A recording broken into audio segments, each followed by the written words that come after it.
آج کا جو ہمارا ٹاپک ہے وہ ہے role of intelligence agencies in foreign policy making, یعنی خارجہ پالیسی بنانے میں خفیہ ایجنسیوں کا کردار۔ سب سے پہلے دیکھ لیتے ہیں خارجہ پالیسی کی تعریف۔ دراصل یہ ایک منصوبے کا نام ہے، ایک فیصلے کا نام ہے، ایک فریم ورک ہے جو کہ ایک ملک اپناتا ہے اپنی قومی مفاد کے تحفظ کے لیے۔ اس کی ایک اور تعریف دیکھتے ہیں، یہ ایک خود مختار ریاستوں کے درمیان ربط کا نام ہے۔ ایک سکالر نے اس کی تعریف کی ہے، برطانیہ کے وزیر اعظم لارڈ پیلمسٹن۔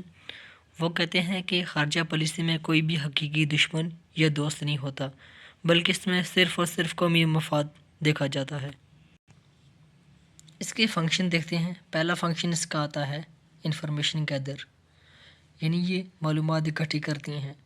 ان کے جاسوس مختلف ممالک میں کام کر رہے ہوتے ہیں اور خفیہ معلومات ان کو فراہم کرتے ہیں۔ ان کا دوسرا فنکشن ہے انالیسز، یعنی تجزیہ کرنا۔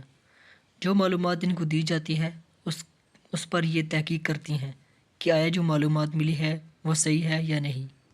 ان کا تیسرا فنکشن ہے پالیسی سپورٹ، یعنی جو پالیسی خارجہ پالیسی میں بنائی جاتی ہے اس کو یہ سپورٹ کرتی ہیں۔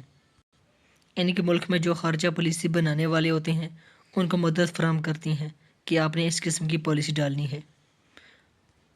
ان کا چوتھا فنکشن ہے وارننگ اینڈ الرٹ، یعنی پیش گوئی کرنا۔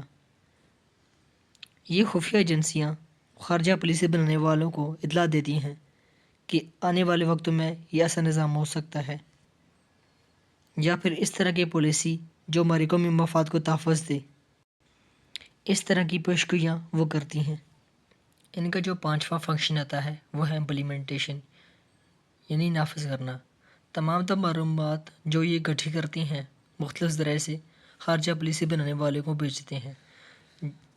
خارجہ پالیسی بنانے والے جب یہ تمام معلومات حاصل کر لیتے ہیں تب خارجہ پالیسی باقاعدہ نافذ کی جاتی ہے۔